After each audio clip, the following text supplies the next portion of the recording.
우리가 다이버전스까지 봤나? 어?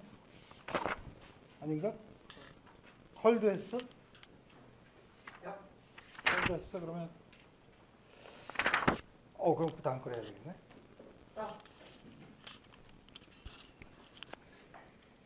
컬을 했다는 거죠? 컬까지 했다는 거죠? 다 하진 않았어. 다 하지는 않았어. 약간만 했다는 게 내가 어디까지 했지? 컬의 데피니션까지 했나? 아니면 그거의 기하학적인 의미를 내가 얘기하지 않았나? 오케이. 그럼 거기서부터 하면 되겠네.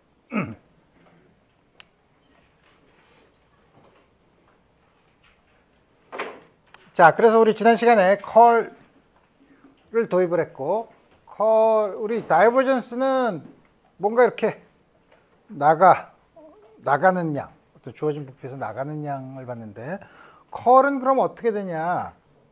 컬은 그 자체가 또 의미가 이렇게 돈다는 의미가 있으니까, 우리 그거에 대한 기하학적인 의미를 보면, 우리가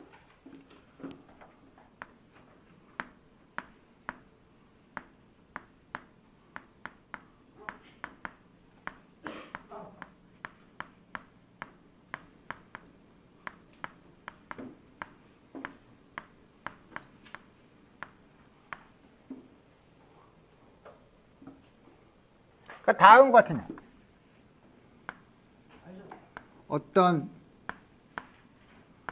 벡터 B를 어떤 패곡선, closed path에 대해서 이렇게 본다고 합시다.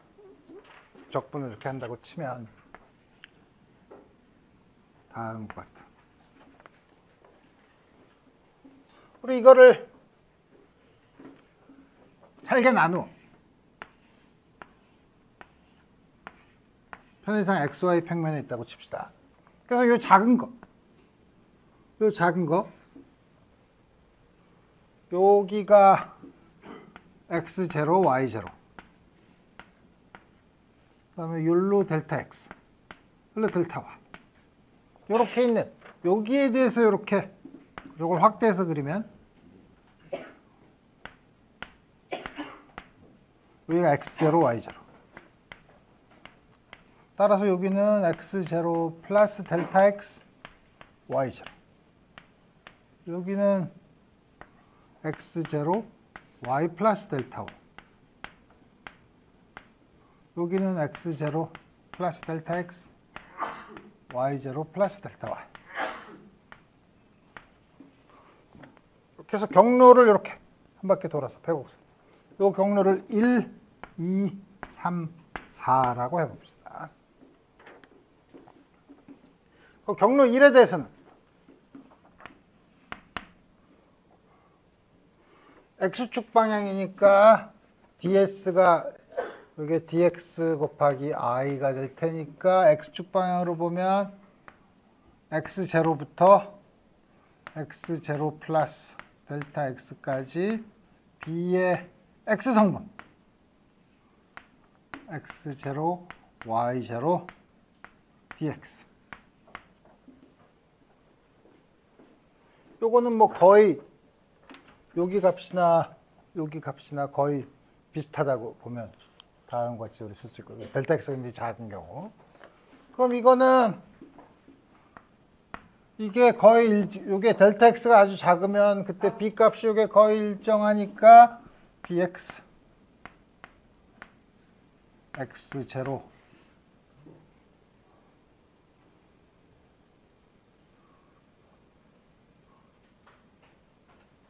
Y0 델타 X를 곱한 걸로 델타 X가 작으면 아주 다음과 같이 우리 쓸 수 있죠.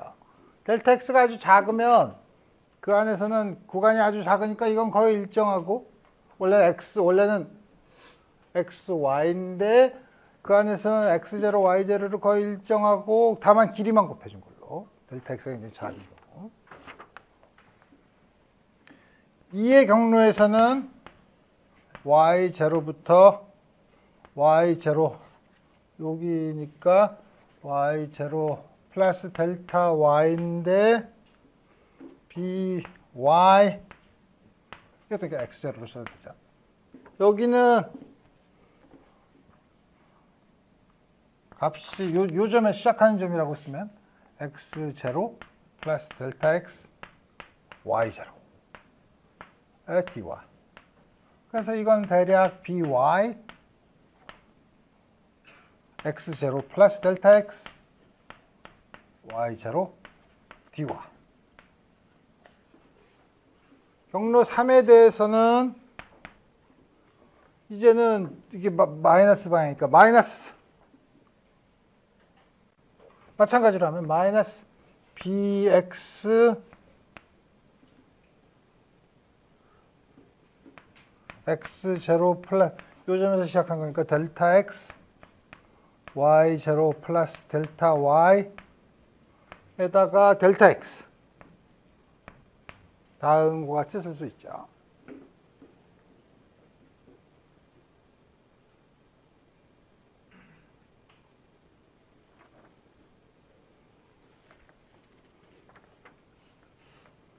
근데 이거는 뭐 요 값에서 쓰나 요 값에서 쓰나 별 차이가 없으니까 이거는 x0 y0 플러스 델타 y 델타 x 다음 거 쓸 수 있고 네 번째로는 이것도 역시 마이너스 by 마찬가지로 쓰면 여기나 뭐 어떤 거 쓰면 x0 y0 되도록이면 델타 y가 없는 걸로 쓰고 델타 y 이렇게 쓰면 1과 3을 더하면 1과 3을 더하면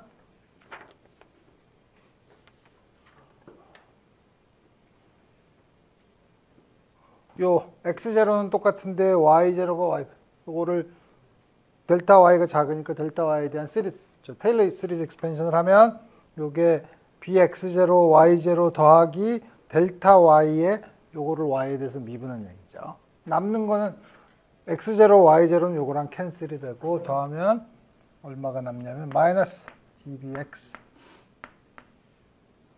dy 델타 x 델타 y. 물론 요거는 x0 y0에서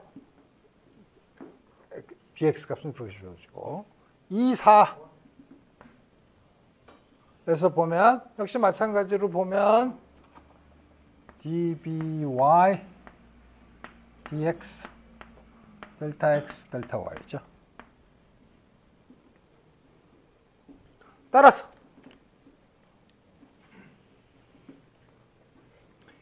요 작은 서클에 대해서 하면 아주 작은 경우에는 ddx by 빼기 ddy bx 델타 x 델타 y 다음 같이 쓸 수 있고 요게 뭐냐면 컬 B의 Z 성분이죠.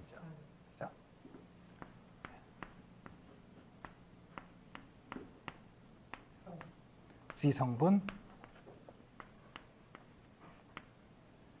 다음과 같이 쓸 수 있죠. 그래서 보면 지금 이거를 한 거는 물론 이 전체 이거에 대해서 하는 거는 요걸 다 더하면 이웃한 거랑 여기서는 이렇게 가지만 이웃한 거를 보면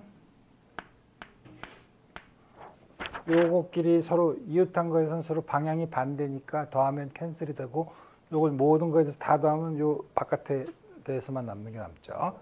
어쨌든 그걸 보면 요거에 대해서 요 경로에 대해서 이렇게 돌아가면서 선적분을 한 게 그 면적에다가 컬 B를 한 양이랑 같다는 거죠. 그래서 이게 이렇게 돌아가는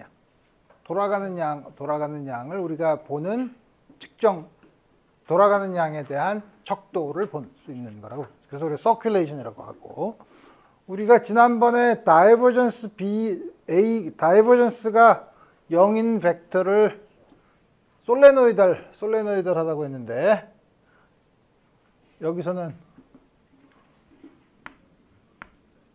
B가 만약에 이게 0이면 B를 이로테이셔널한 필드라고 얘기해요. 로테이셔널의 반대말이죠.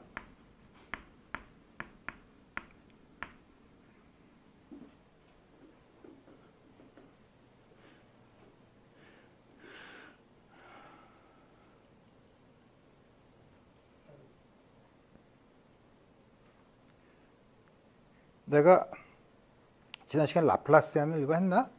안 했죠? 이거 컬이랑 다이버전스 섞은 거 지난 시간에 안 했죠? 내가 하다 보니 헷갈려가지고 다시 하면 되지 뭐. 자, 그래서 지금 우리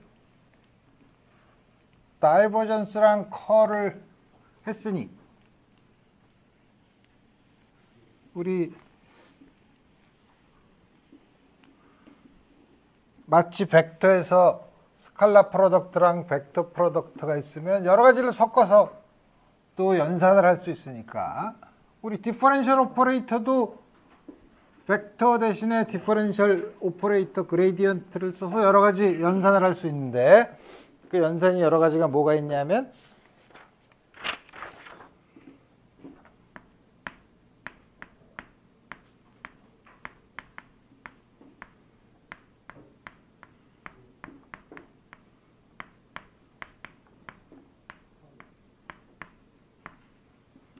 첫 번째 라플라시안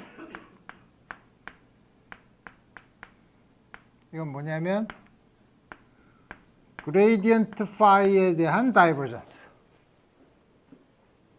이거는 우리 잘 아는 것처럼 EX hat DDX EY hat DDY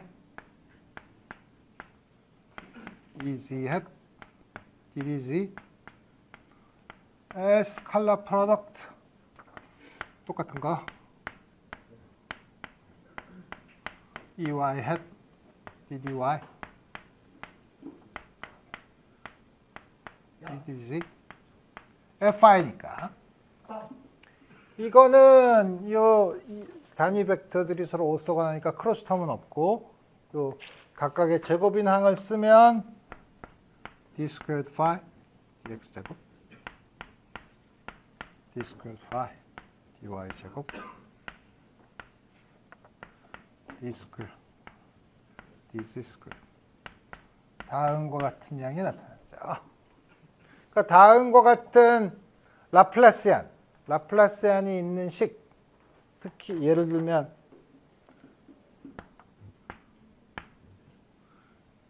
이걸 우리가 이렇게 그냥 제곱으로 이렇게 이거를 그냥 이렇게도 쓰기로 하는데 이게 0인 거.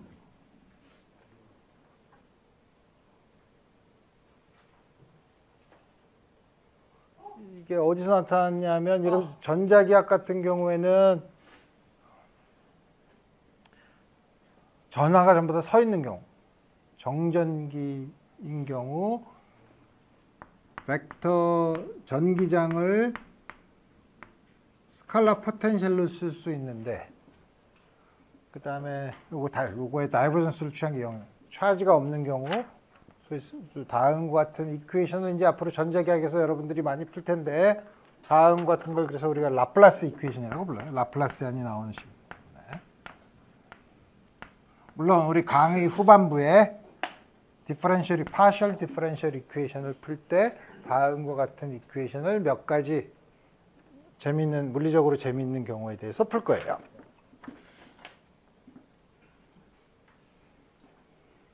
예를 들어서 그럼 우리 다음과 같이 그냥 하면 재미가 없으니까 예를 들면 깊은 필요 없어. 모든 걸 다 박살내는구나.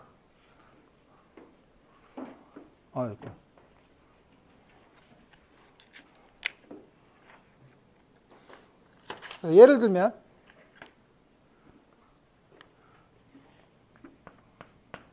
우리 지난번에 이거 하나 그랬죠. 우리가 파이가 예를 들어서 R만의 함수라고 해봅시다. 크기 스퀘어 루트 x제곱 더하기 y제곱 더하기 z제곱이면 요거의 라플라스. 이거는 gradient phi죠.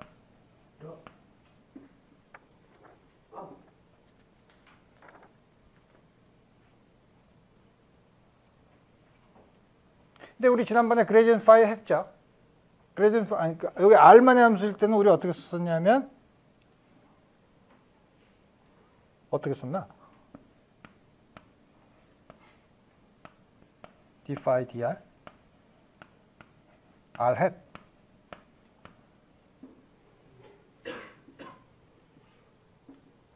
다음과 같이 썼는데 이걸 계산을 하려고 했는데 우리 지난번에 연습을 했을 때 우리 뭘 했냐면 이무의 함수 fr만의 함수에다가 r hat을 곱한 게 뭐였었냐면 2배 fr 나누기 r 플러스 df dr. 우리 이거를 지난번에 우리 다이버전스를 배울 때 했으니까 이거 f 대신에 df dr을 넣으면 d phi dr d square phi dr square 다음과 같이 주어지죠. 이걸 왜 하냐? 아니 나중에 이제 왜 이걸 하는 걸 보고 만약에 phi가 r의 n승이면 라플라스 and phi는 이걸 그대로 쓰면 2배 한번 미분하니까 n이 나오고 2n r의 n-2승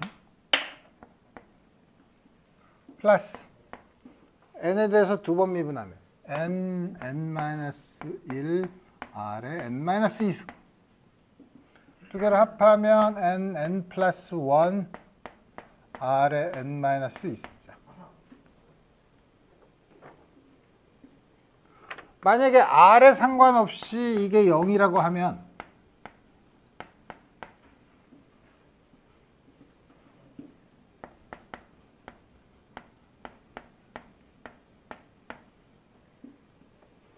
그러면 그런 경우는 어떻게 되나? 여기서 보시 이게 r에 상관없다면 요게 0이 돼야 되는 거죠. n이 0인 경우 n이 0이면 phi가 상수니까 아주 잘 만족하는 경우죠. 또 하나는 n이 -1인 경우. n이 -1이면 r분의 1이죠. 전자기학에서 보면 쿨럼 포텐셜에 해당되는 양이죠. 쿨럼 포텐셜이 있을 때 이렇게 된대. 그렇지만 조심해야 되죠. r분의 1은 r이 제로인 곳에서 미분이 가능하지 않기 때문에 우리 만약에 가운데 포인트 차지가 있으면 약간 달라지긴 해요. 우리 그건 조심해야겠습니다. 자,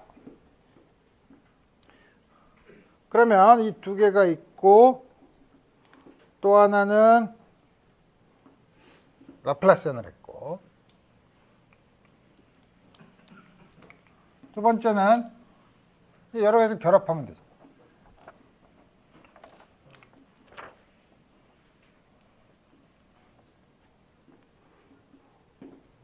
두 번째는 컬의 gradient phi.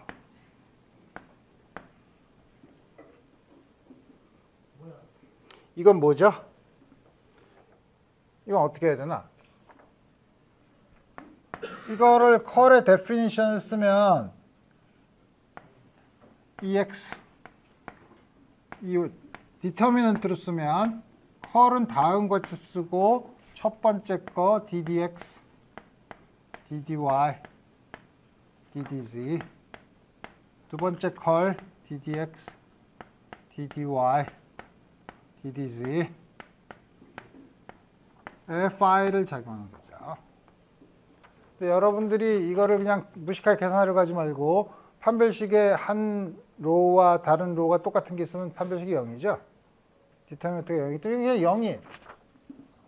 이게 0인 거는 파이가 무슨 함수인 경우에도 상관없이 항상 0이라는 거죠. 이거는 아이덴티컬하게 모든 어떤 파이에 대해서도 항상 성립하죠.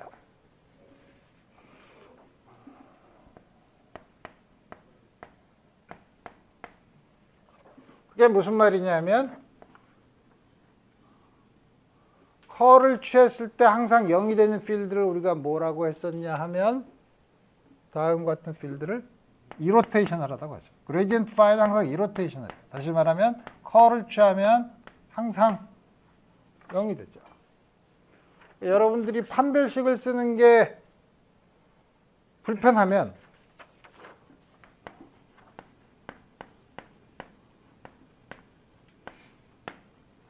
우리가 잘 아는 레비스 비타 심볼과 아인슈타인 서메이션 컨벤션을 쓰면 이거의 i번째 컴포넌트는 엡실론 i j k ddxj의 그레디언트 파이의 k번째 jk ddxk 파이 이걸 쓰면 되죠. 근데 이 뒤에 있는 요양 물론 서메이션 j와 k에 대한 서메이션을 생략한 거예요. 근데 이 두 개의 디퍼런셜 오퍼레이터 두 개 있는 거는 j와 k를 바꿔도 똑같죠. 다시 말하면 j와 k를 바꾸는 것에서 시메트릭하죠. 요거는 j랑 k를 바꾸는 거에 대해서 엔티시메트릭하죠. 이게 0이에요. 아이덴티컬리 0이에요.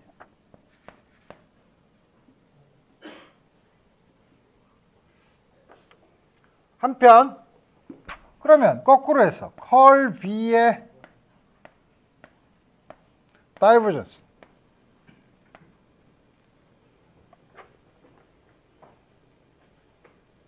다이버전스는 우리 저 디터미넌트를 쓰면 컬 V는 여기다가 요게 뭐냐면 EX, EY, EZ, DX, DY, DZ 그 다음에 요게 V가 VX, VY, VZ인데 그거에다가 다이버전스를 취하면은 여기다가 DDX, DDY, DDZ,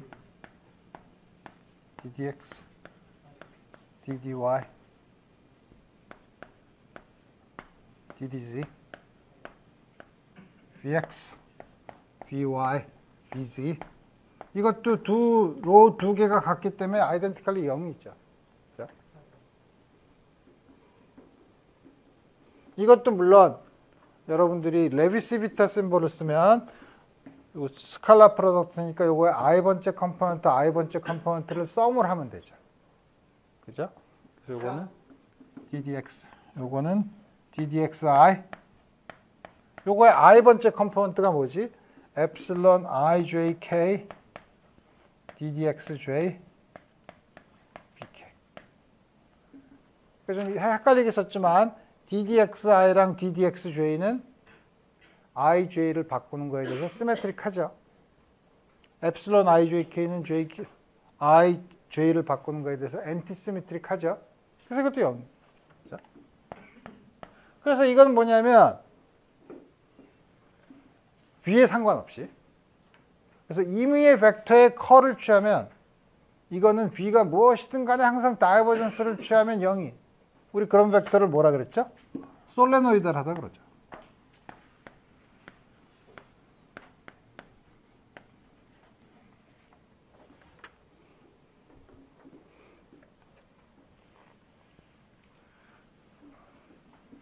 마지막으로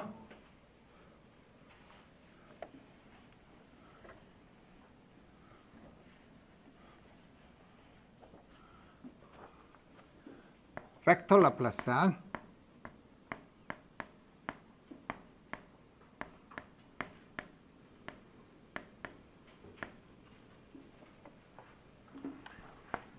두 개를 됐으니까 이제 안 한 게 있죠.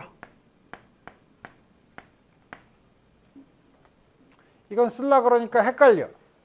이런 식으로 다 쓸 수도 있지만 우리 그렇게 쓰면 별 도움이 안 되니까 우리 그럼 우리가 잘 아는 레비스 비타 심볼을 쓰면 우리 어떻게 하죠? 요거의 i번째 컴포넌트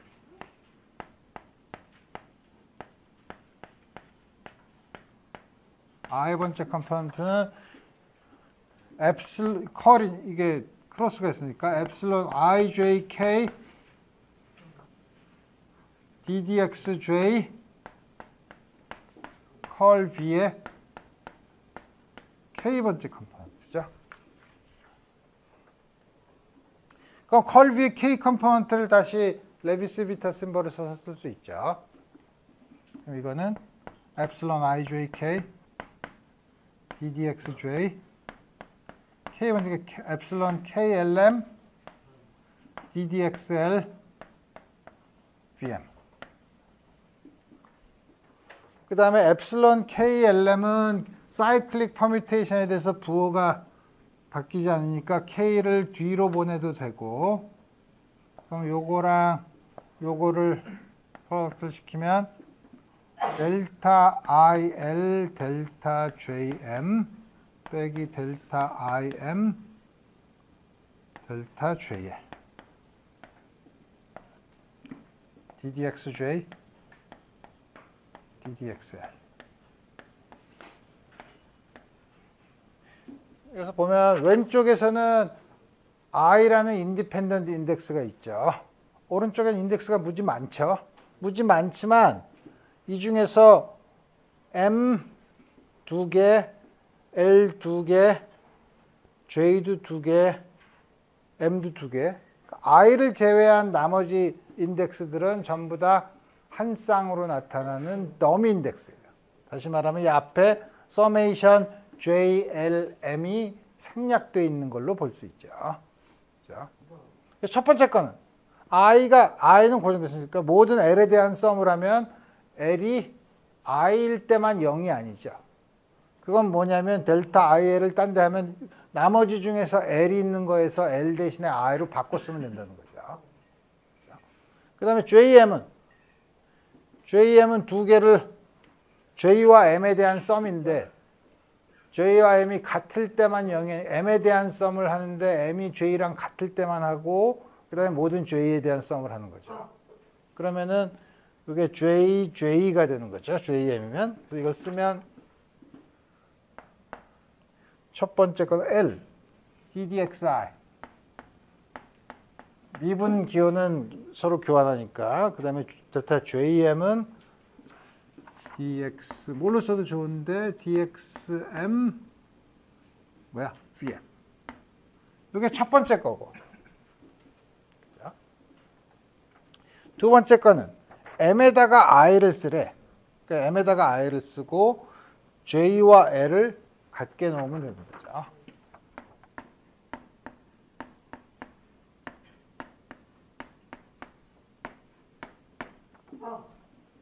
이제 다시 원래 거로 바꾸면 요게 아인슈타인 서메이션을 컨벤션을 써서 하면은 dvx dx 더하기 dvy dy 더하기 dvz dz 다이버전스 v죠. 그죠? 그래서 이거는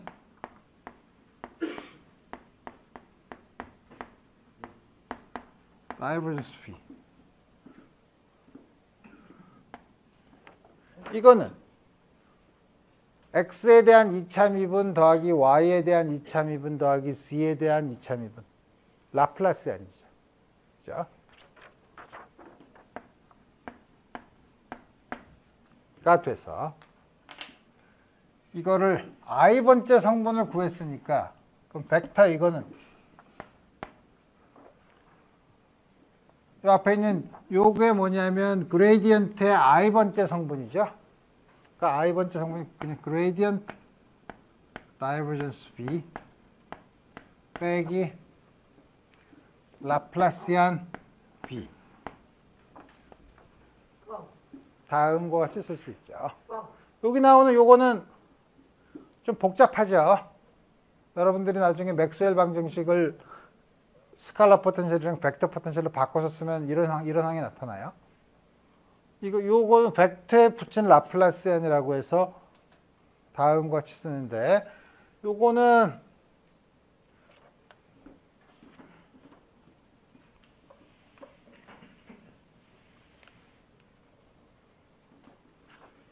이걸 다시 쓰면 넘기면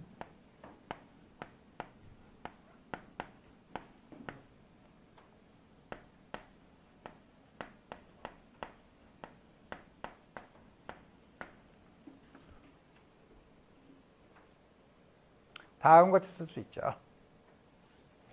벡터 라플라시안은 스칼라에 대한 라플라시안을 쓴 거랑 달라요.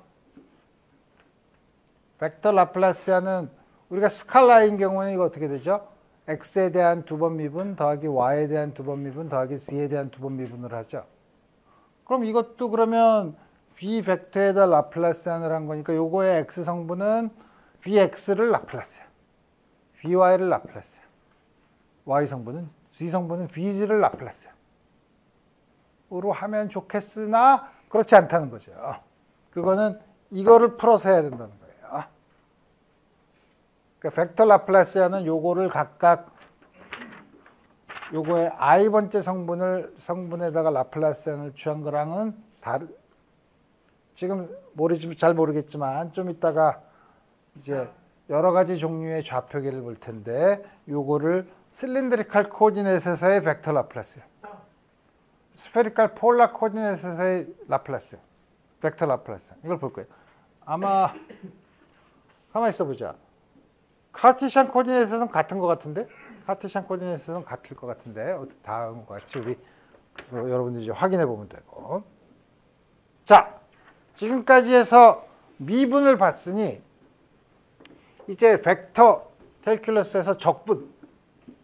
원래 캘큘러스가 그러면 미분을 하면 반드시 적분을 해봐야 됩니다. 이제 적분을 한번 생각해 봅니다.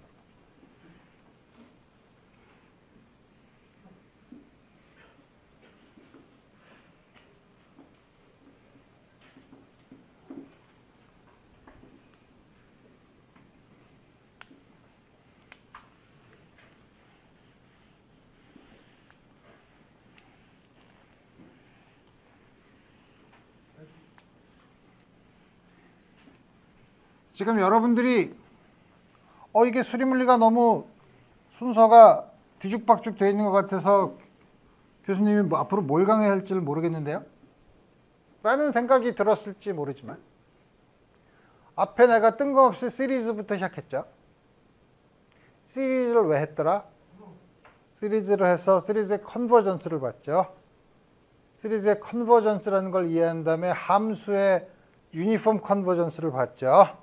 함수의 유니폼 컨버전스를 이용해서 테일러 시리즈 익스펜션을 하면 레디어스 컨버전스가 어떤 데서 테일러 시리즈 익스펜션을 아는가를 보려고 한 거예요. 그래서 시리즈부터 시작한 거예요. 그럼 이거를 시작한 거는 물론 벡터 캘큘러스 자체로도 의미가 있지만 지금 나타나는 여러 종류의 디퍼런셜 오퍼레이터가 있죠. 그러니까 여러분들이 지금 카르티시안 코디네이트에서 여러 가지 디퍼런셜 오퍼레이터, 그다음에 디퍼런셜 오퍼레이터 여러 개를 곱한 거를 써서 여러분들이 봤지만 이제 카르티시안 코디네이트이 그렇게 만병통치약은 아니라는 거죠. 다시 말하면 좌표축은 우리가 좌표축의 노예가 될 필요가 없죠. 좌표축은 우리가 항상 마음대로 쓸 수 있는 거죠. 마음대로 쓴다면 그럼 도대체 뭘 써야 되는 거예요? 그때 우리를 이끌어가는 가이딩 프린시플이 뭐냐면 시미트리가 뭐가 있냐를 보는 거죠. 그래서 만약에 실린드리칼 시미트리가 있으면 그 실린드리칼 시미트리를 가장 잘 보여주는 좌표계, 실린드리칼 코디네이트를 쓰고, 스페리칼 시미트리가 있으면 스페리칼 시미트리를 가장 잘 보여주는 좌표계, 스페리칼 폴라 코디네이트를 쓰는 거죠. 그래서 우리 좌표계는 우리가 마음대로 쓸 수 있지만 그 좌표계를 썼을 때 문제를 가장 간단하게 볼 수 있는 우리 좌표축을 우리가 정해서 쓸 수 있다는 거예요. 근데 이제 여러분들이 처음에 디퍼런셜 오퍼레이터나 이런 거 쓰면은 처음에 익숙하지 않으니까 우선 카르티시안 코디네이트에서 전부 다 이제 지금까지 연습을 하고 적분도 연습을 하고 그 다음에 다른 좌표계에서 지금까지 썼던 아까 라플라시안, 다이버전스 뭐 이런 여러 가지 양들을 다른 좌표계에서는 어떻게 표현하냐 표현하고 아까 말했던 예를 들면 라플라시안 이퀘이션이 스페리칼 폴라 코디네이트에서는 어떻게 표현되냐 우리 이런 걸 보려고 하는 거예요. 그래서 우리 나중에 결국 디퍼런셜 이퀘이션을 풀게 될 때 여러 좌표계에서 볼 텐데 그걸 보기 위해서 그쪽으로 가기 위한 지금 전 단계라고 이제 여러분들이 보면 돼요. 오케이. 그러면 이제 그 다음에 벡터 캘큘러스에서 숫자는 별로 내 노트에 있는 숫자니까 별로 그렇게 중요하지 않지만 벡터 인티그레이션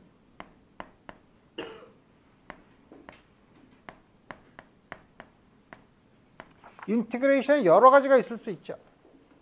조금 아까 우리가 컬 할 때 보는 것처럼 어떤 라인을 따라서 하는 인테그랄이 있죠. 그럼 우리가 라인 인테그랄이라고 해요. 1차원이면은 쉽지만 2차원, 뭐 3차원 이런 거 할 때는 어떤 패곡선 혹은 뭐 패곡선이 아니라 어떤 직선이 아니라 어떤 임의의 커브에 대해서 우리가 어떤 함수를 적분할 수도 있죠. 또 하나는 라인 인테그랄이 아니라 서피스 인테그랄, 어떤 면적에 대해서 여러분들이 적분을 할 수도 있죠. 그 다음에 또 가장 일반적으로는 부피, 볼륨 인테그랄을 우리가 볼 수 있다 이거예요. 그래서 우리 그걸 어떻게 차근차근 우리가 어떻게 할 수 있는가를 살펴보도록 합시다. 그래서 보면 라인 인테그랄, 첫 번째 라인 인테그랄.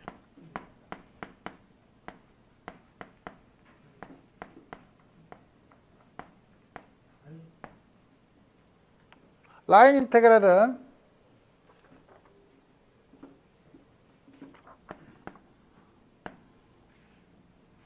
어떤 스칼라 함수를 라인에 따라서 적분할 수 있죠. 어떤 적당한 패스를 C라고 합시다. 우리 적당한 곡선은. 그거는 패곡선일 수도 있고 그렇지 않을 수도 있죠. 양쪽에 엔드 포인트가 있을 수도 있죠.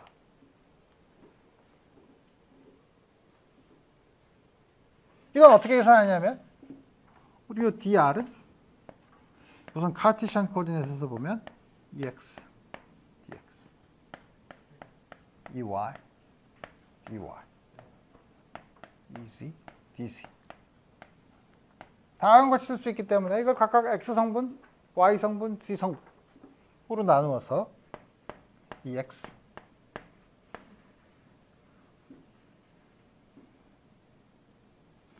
y, x, y, z, dx, ey, y, x, y, z, dy, ez, y, x, y, z, dz 이렇게 쓰면 되지만 다음과 같이 쓰는 거는 굉장히 여러분들에게 잘못된 생각을 넣어줄 수 있어요. 왜 그러냐 하면 x에 대한 적분을 할 때 y, z는 그러면 x에 대해서 인디펜던트한 양이냐? 그렇지 않다는 거죠. 그 커브를 따라서 볼 때는 이거 x에 대해서 적분을 할 때는 틀림없이 요 패스가 있으니까 패스에 대한 식이 있을 거 아니에요? 그 식에 따라서 y, z도 x의 함수로 표현을 해야 돼요. 그런 다음에 이걸 전부 다 x만에 적분을 하는 거죠. 여기 yz라고 써서 yz가 x에 인디펜던트 할 거라는 생각은 하지 말아야죠. 그거는 y에 대한 적분을 할 때는 xz를 y에 대한 함수로 z에 대한 적분은 xy를 z의 함수로 어떻게? 우리가 요 적분하는 경로를 주어지는 거에 대해서 그 경로에 따라서 각각 x에 대한 적분할 때 x를 yz를 x의 함수로 y에 대한 적분할 때 xz를 y의 함수로 z에 대해서 적분할 때 xy를 z의 함수로 써야 된다. 그래서 다음 같은 경우는 일반적으로 경로에 따라서 다른 값을 주죠. 그렇죠? 왜냐하면 저 안에 지금 똑같이 이렇게 썼지만 x, y 각각의 적분에서 예를 들어서 x에 대한 적분할 때 yz가 x에 어떻게 의존하느냐 하는 거는 그 적분하는 경로에 따라서 달라지죠. 따라서 이 적분은 쓰기에는 경로에 인디펜던트하게 보이지만 사실 이 안에 숨어 있는 거는 경로에 따라서 다른 값을 가질 수 있다 이거예요. 그죠? 또 하나는 이건 스칼라에 대한 인테그랄이고 벡터에 대한 인테그랄도 있을 수 있죠.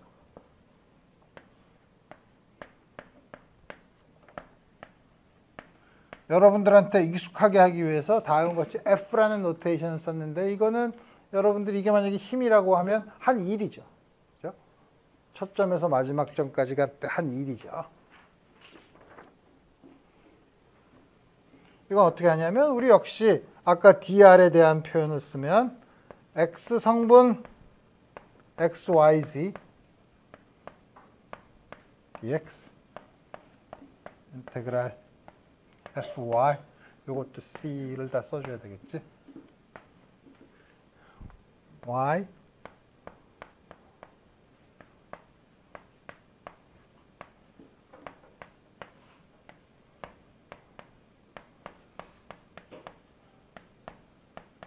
여기서도 아까 x, y, z에 대한 적분을 할 때 여기 나오는 x에 대한 적분할 때 y, z가 어떻게 되느냐 하는 거는 역시 경로에 따라서 결정이 되는 y, z를 x에 대한 함수를 써서 적분을 해야 되고 따라서 이 벡터에 대한 적분도 일반적으로는 경로에 의존해요. 그죠? 경로에 의존하는 얘기예요. 이게 경로에 의존하지 않으려면 f가 특별한 성질을 가지고 있어야 돼요. 소위 컨서버티브 포스인 경우에는 이 경로에 의존하지 않죠.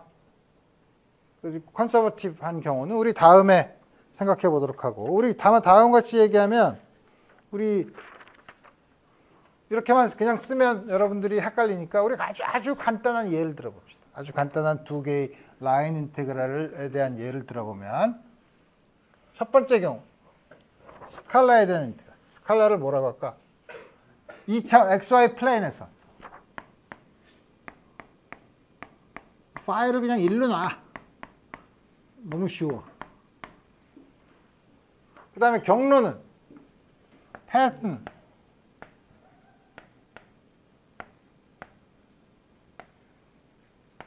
1인 직사각형이 있으면 하나는 일로 갔다가 일로 가는 거 C1 하나는 이렇게 대각선으로 가는 거 C2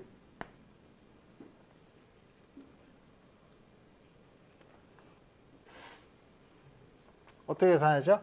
IC1을 따라서 가는 거는 EX 인테그랄 dx x가 어디서부터 어디까지? 0부터 1까지 엄밀하게 얘기하면 이때는 phi x는 있고 y는 0인 곳이죠. 0인 곳에 다음 같이 주고 이 y hat 인테그랄 0부터 1까지 dy phi는 1y죠. 다음 같이 써야겠죠. 내가 지금 이걸 1로 썼지만 이게 일반적으로 x와 y의 함수일 때는 다음과 같은 양을 집어냈죠. 왜냐면 여기서는 y가 0고 여기서는 x가 1인 라인을 따라서 가는 거니까 다음과 쓸 수. 근데 우리 아주 트리비얼하게 그냥 이걸 1이라고 하면 1을 적분하면 1이니까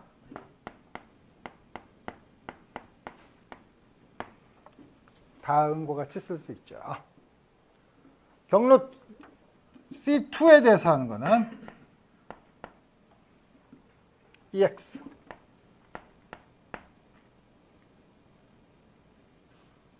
인테그랄 0부터 1까지 x 0부터 1까지죠. dx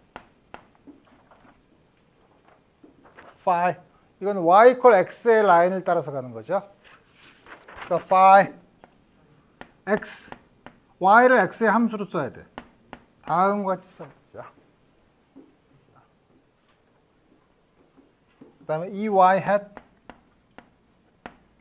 0부터 1까지 dy phi y를 계산해야 되죠. 역시 이거 지금 아주 트리비얼하게 1을 넣으면은 그냥 1이니까 이건 EX 경로 C1으로 가나 C2로 가나 똑같죠. 이 경우는 결과가 phi가 1로 트리비얼한 경우에는 그렇지만 이게 만약에 넌 트리비얼한 함수인 경우에는 여기는 요 아기먼트를 이렇게 잘 여러분들이 본 것처럼 조심해서 쓰고 일반적으로 두 개가 같을 필요가 없다는 거죠.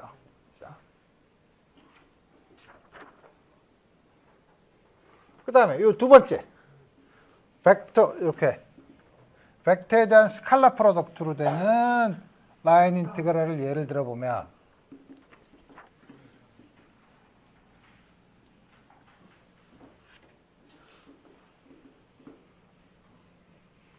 이건 물을 묻혀도 별 도움이 안 되네. 이건 뭐야? 왜 여기다 하는 거야? 아니면 이렇게 하는 거야? 처음 해봤어. 자, 그러면 두 번째 스칼라 프로덕트에 대한 예를 들어보면 조금 더 트리비얼하지 않은, 넌 트리비얼한 걸 해볼까?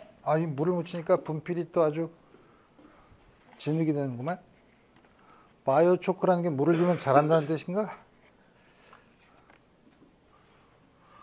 이 경우는 어떻게 되냐? 예를 들면 J, C 역시 2차원 평면에서 역시 특별하게 이무의 거가 될 수 있지만 EX, XEY 인 경우 아까보다는 조금 더 복잡해졌죠. 그렇지만 내가 이런 거를 저렇게 적은 경로에 상관없이 한 거였는데 우리 어쨌든 이번에는 경로를 어떻게 잡을까? 역시 요거에 대해서 요 경로에 대해서 그래서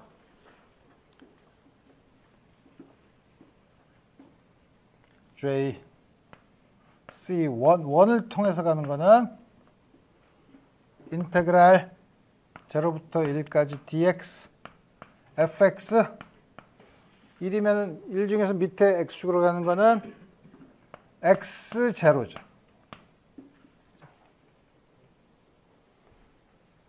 플러스 0부터 1까지 가는 거는 fy x는 1 y 이거 계산해야 되죠. 첫 번째는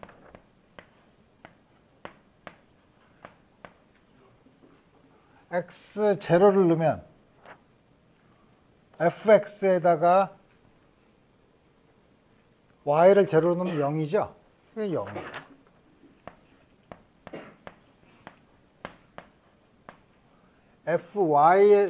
y 성분에다가 x가 1, y를 넣으면 1이죠.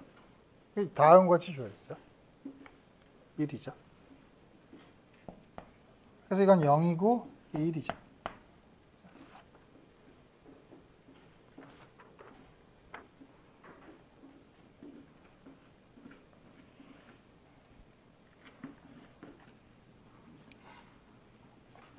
여기 물을 붓는 게 있구나.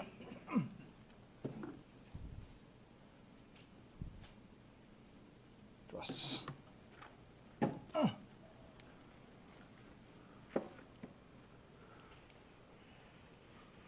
너무 많이 아이씨.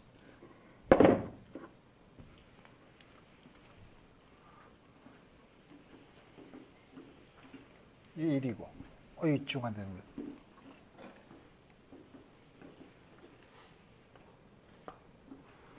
두 번째 경로에 대해서 하면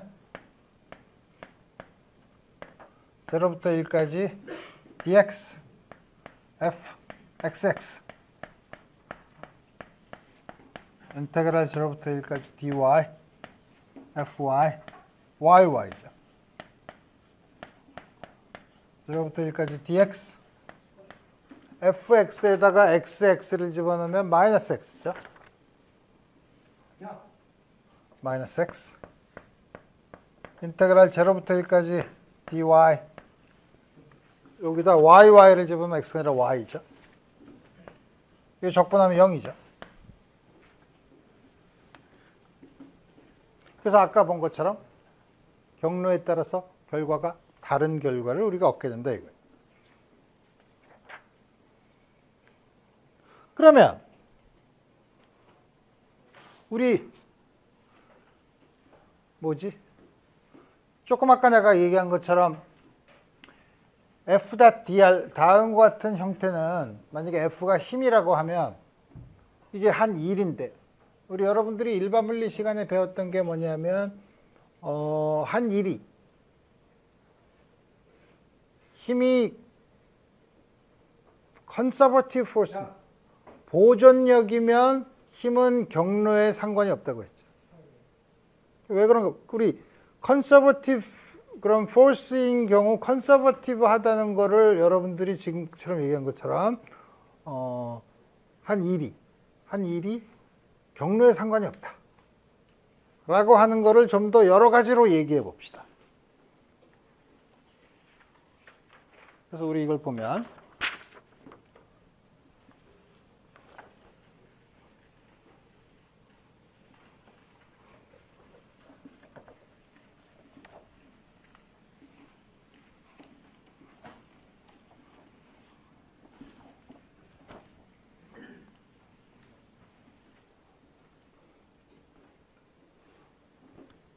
지금 여러분들이 일반 물리 시간에 배운 게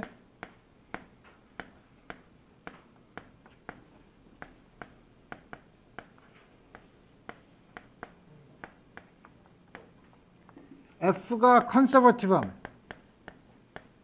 뭐 꼭 포스일 필요는 없으니까 컨서버티브 하면 이 컨서버티브 하다는 거의 정의가 뭐였었냐면 다음과 같은 적분은 요게 첫 점과 끝점이 있으면 첫 점과 끝점에만 상관이 있지 경로에는 상관이 없다.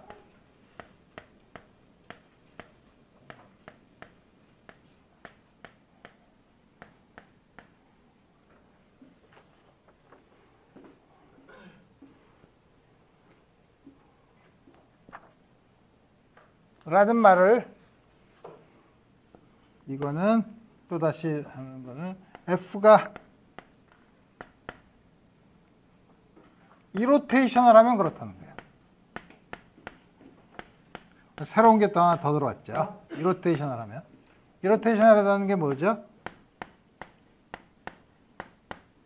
이게 0이면 컨서버티브 하다는 거죠. 그러니까 요거는 컨서버티브 하다는 거에 F가 경로에 상관이 없다는 게 혹은 closed path 이게 임의의 첫 점과 끝점이 있으면 모르지만 요게 다 폐곡선. 임의의 폐곡선에 대해서는 첫 점과 끝점에만 관련이 있는데 0이죠. 그러니까 요게 임의의 폐곡선에 대해서 0이면 우리 한 점에서 그거 했죠. A에서 B까지 가는 경로가 이렇게 가는 거랑 이렇게 가는 게 경로에 상관없이 똑같으면 이렇게 갔다가 이렇게 오면 0이 돼야 된다는 거죠. 그죠? 왜냐하면 이거에서 이걸 빼주는 거니까. 요게 인디펜던트 패스라고 얘기하는 거는 사실은 뭐랑 이퀴벌런트 하냐면 클로즈드 패스에 대해서 적분하면 0이라는 거죠. 요게 여러분들이 1학년 때 일반 물리 시간에 컨서버티브 포스에 대해서 이 세 가지 스테이트먼트가 동등한, 이퀴벌런트 하다는 사실을 여러분들이 컨서버티브 포스라고 배웠죠. 이제 수리물리를 배웠으니 이거는 전부 다 컨서버티브 하다는 걸 적분의 형태로 표현한 거예요. 컨서버티브 필드를 특성을 미분의 형태로 표현한 거는 컬 F가 0. 이로테이션을 하면 된다. 왜 그런가 봅시다. 이게 0이면 우리 조금 아까 본 것처럼 이건 어떻게 쓸 수 있죠? 임의의 스칼라 필드의 그레이디언트를 쓸 수 있죠. 이건 파이에 상관없이 항상 컬이 0이죠. 그죠? 마이너스는 그냥 관습상 붙인 거예요. 마이너스 안에다가 흡수시켜서 할 수도 있으니까. 어쨌든 포인트는 컬 F가 0. 이로테이션을 하면 F는 어떤 스칼라 함수의 그레이디언트를 표현할 수 있어요. 그러면 dr 마이너스 그레이디언트 phi dr이야. 이게 뭐예요? d phi dx 곱하기 dx, d phi dy 곱하기 dy, d phi dz 곱하기 dz. 이게 뭐죠? 를 나타내는 거죠. 그죠?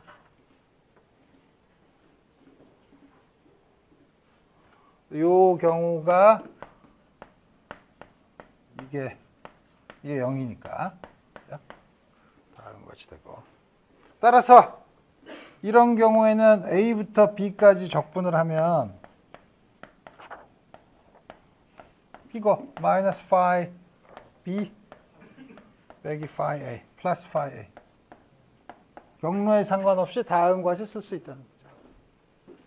그래서 우리 여러분들이 일반 물리 시간에 배웠던 컨서버티브 포스에 대한 세 가지 동등한 스테이트먼트, 그 중에 저 맨 마지막 거는 적분의 형태로 썼는데 미분의 형태로는 컬 F가 0이면 컨서버티브하다 이거예요. 이로테이셔널 필드인 경우는 컨서버티브하다는 거죠. 오케이. 이래서 우리 라인 인티그럴에 대한 특성을 보고, 우리 이번에 그 다음에 서피스 인티그럴을 봐야죠.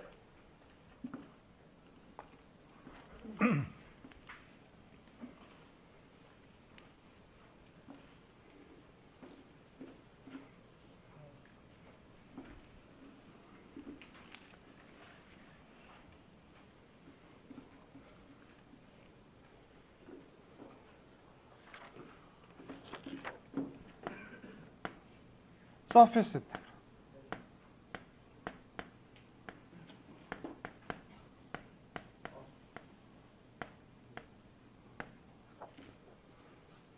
서피스 인테그럴을 할 때는 좀 문제가 있어요. 서피스 인테그럴 할 때는 뭐가 문제가 있냐면, 서피스에 대한 적분을 하는데 우리가 어떤 디퍼런셜 에어리어 엘리먼트,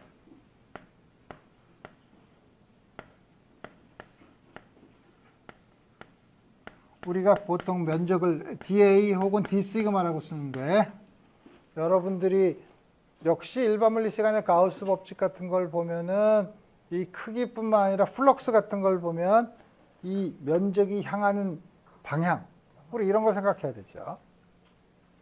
그래서 사실 요거는 벡터의 형태로 써요. 크기는 그 작은 서피스 에어리어를 보지만 방향을 정해야 된다 이거예요. 방향을 정할 때, 방향을 정하는 방법은 여러 가지가 있을 수 있죠. 예를 들어서 폐곡선, 폐곡면, 스피어라고 해봅시다. 폐곡면 스피어 위에 있는 걸 잘게 잘라서, 스피어를 잘게 잘라서 그 안에 요 크기가 d 시그마인 게, 크기는 d 시그마이고 방향 유닛 벡터 n이라고 n-이라고 n을 쓰는데, n은 여러분들이 1학년 때 가우스 법칙을 할 때 뭐냐면 플럭스를 계산할 때 폐곡면은 항상 내부와 외부를 구별할 수 있으니까 내부에서 외부로 나가는 단위 벡터, 면적의 수직인 벡터를 그 면적 벡터로 썼죠. 그죠? 그래서 우리가 뭐 한 컨벤션 뭐 들어가는 걸 해도 돼요. 그렇지만 우리 항상 컨벤션 하나 정하면 돼. 둘 중에 하나니까 정하면 되니까. 근데 이 폐곡면인 경우에는 다행스럽게도 안과 밖을 구별할 수 있죠. 두 개의 구별되는 공간이 따로 있죠. 근데 그게 아니라 그냥 이런 임의의 서피스가 있으면, 오픈 서피스가 있는데 임의, 그 중에서 아주 작은 거, 여기 있으면 이거는 물론 크기는 똑같지만 이쪽으로 가는 것도 있고 반대 방향으로 있을 수도 있고 그렇죠. 방향을 정하는데 두 가지 가능성이 있죠. 여기도 사실 두 가지 가능성이 있지만 우리 안과 밖이 구별이 돼 있으니까 그 중에 한 가지를 정해. 이 경우는 어떻게 하나? 그러니까 여러분들이 이 경우는 한 개, 단만 얘기하면 한계로 정하고 일관성 있게 쓰면 돼. 근데 한계를 어떻게 정하냐 이거예요. 그러니까 예를 들어서 이 아까 우리가 서큘레이션, 커를 계산할 때처럼 이 경로를 따라서 적분을 한다 할 때 이렇게 보면 이렇게 이쪽 방향으로 앞으로 계속 적분을 할 거다라고 하면 오른손으로 이걸 그 경로에 따라서 감았을 때 엄지가 가리키는 방향을 서피스 에리어 엘리먼트로 정한다. 여러 가지 그런 컨벤션을 정해야 되죠. 그래서 우리 그 디퍼런셜 그러니까 서피스 엘리먼트의 수직이긴 하지만 두 가지 방향 중에 어느 걸 골라야 되는가는 이제 그때 문제마다 우리 여러분들이 정해야 되는 거죠. 그래서 역시 이 경우에 서피스 인테그랄의 경우에는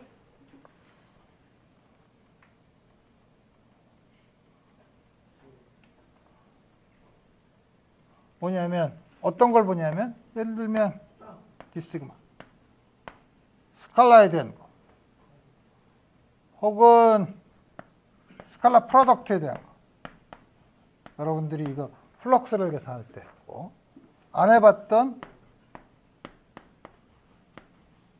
이런 것도 있을 수 있죠. 이제 이런 걸 볼 거예요.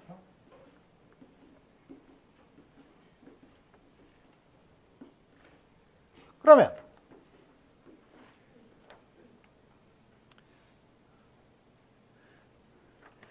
이제 이런 적분은 이제 여기서부터는 복잡한데 이거를 어떻게 하면 좋을까? 어떻게 하면 좋냐 하면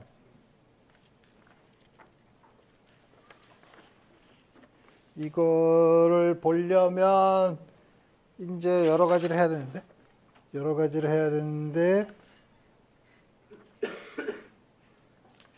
여러 가지를 하기가 지금 하지 말고 지금 하면 이제 아주 일반적인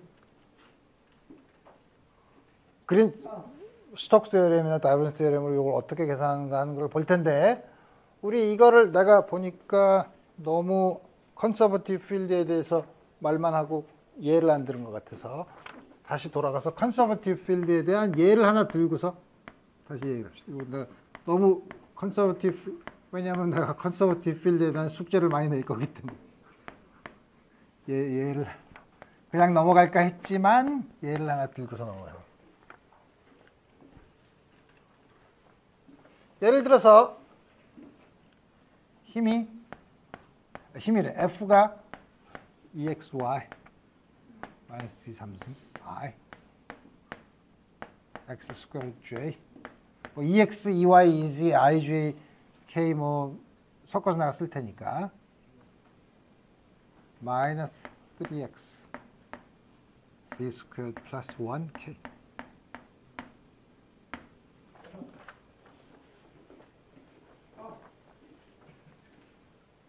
제일 먼저 물어보는 거 컨서버티브 하냐? 컨서버티브 하냐라는 걸 물어보면 이제 뭘 하면 되죠? 컬을 취해보면 알죠? 그죠?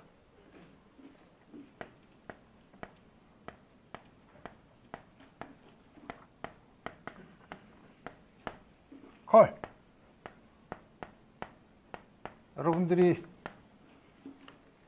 디터미넌트를 하는 거에 대해서 익숙하지 않아도 이제 내가 나랑 자꾸 하다 보면 이제 익숙해질 테니까 ddx, ddy, ddz f가 exy 마이너스 2 3승 x제곱 마이너스 3xc 스퀘어드 마이너스 1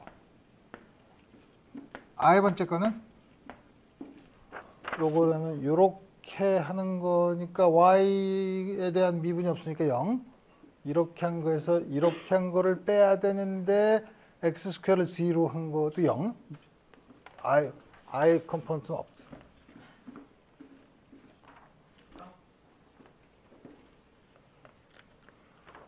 j 컴포넌트는 j는 이렇게 하는 거니까 요거를 g에 대해서 미분하면 마이너스 3z 스퀘어드.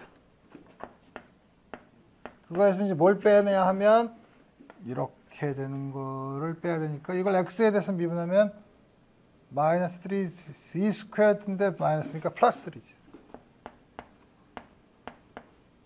없어지네.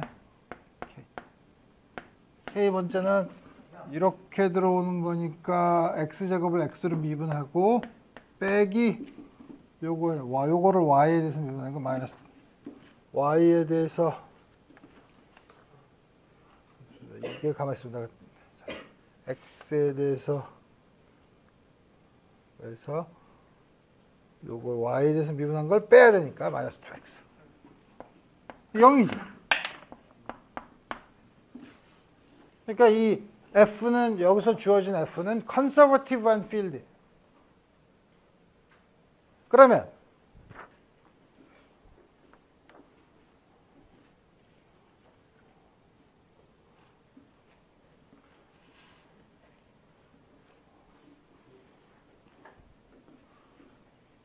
두 번째 물어볼까? 그러면 틀림없이 경로에 인디펜던트 할 텐데 정말 경로에 인디펜던트 하냐?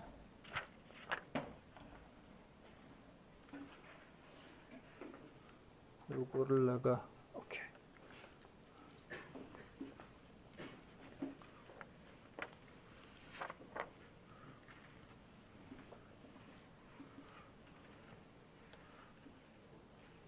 경로에 인디펜던트 하겠죠 당연히. 그럼 우리가 그 양을 W A부터 B까지 FDR. 경로에 인디펜던트 하면 이 양이 얼마냐? 경로에 인디펜던트 하니까 우리가 뭐냐면 W를 구하고 싶어요.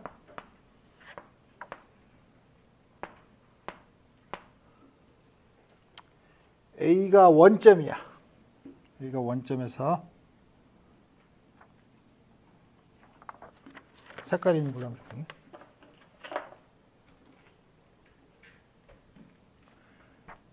경로를 X방향으로 갔다가 Y방향으로 Y만큼 갔다가 Z방향으로 이렇게 X, Y, Z.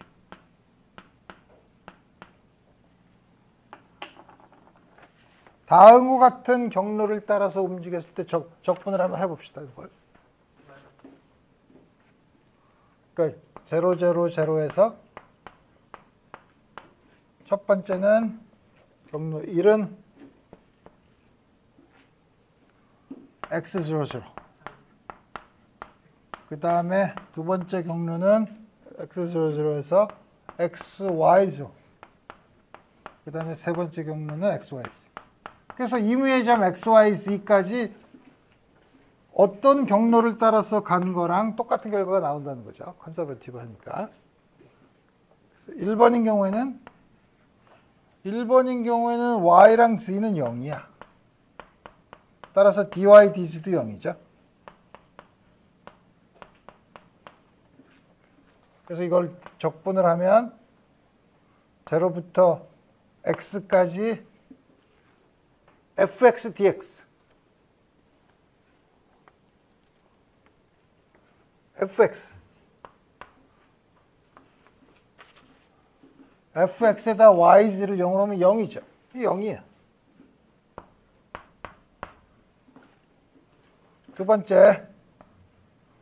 두 번째 경우는 x가 컨스탄트죠. x가 일정하고 x가 고정돼 있고 y가 변하고 z는 0이야. 따라서 dx도 0, dz도 0이죠. 그러니까 이 경우는 적분을 0부터 y까지 dy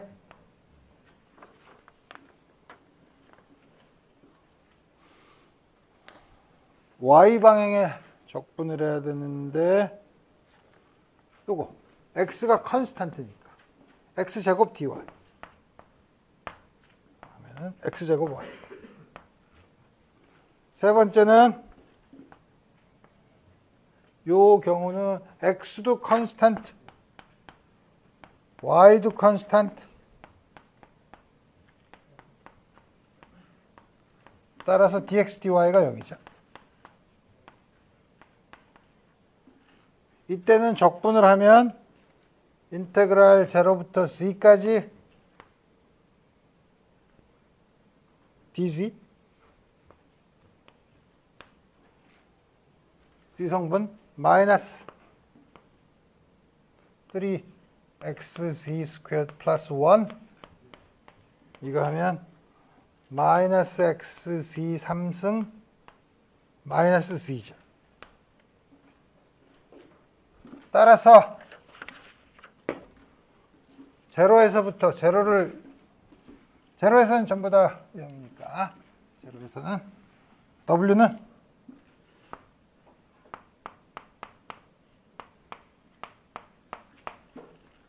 세 개 더하면 되죠. 세 개 더하면 첫 번째 건 x제곱 y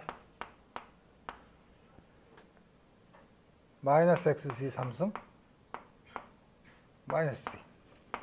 여기에 우리가 f를 마이너스 그레이디언트 phi라고 놓으면 이게 마이너스 phi인 거죠. 다음과 같이 해서 포텐셜을 다음과 같이 구할 수 있죠. 경로에 상관이 없기 때문에 우리가 다음과 같이 구할 수 있다는 거죠. 자, 그래서 우리 이번 시간에 다음 시간에 요 컨서버티브 포스에 대한 예를 한두 개를 더 들고 조금 아까 도입했던 서피스 인테그랄의 여러 가지 세 형태에 대해서 그 관계를 서피스 인테그랄을 다른 걸로 볼륨 인테그랄이나 라인 인테그랄로 바꾸려고 하는데 그거를 보기 위해서 간단한 티어렘, 그린스 티어렘을 먼저 살펴보도록 합시다. 오늘 여기까지 하겠습니다.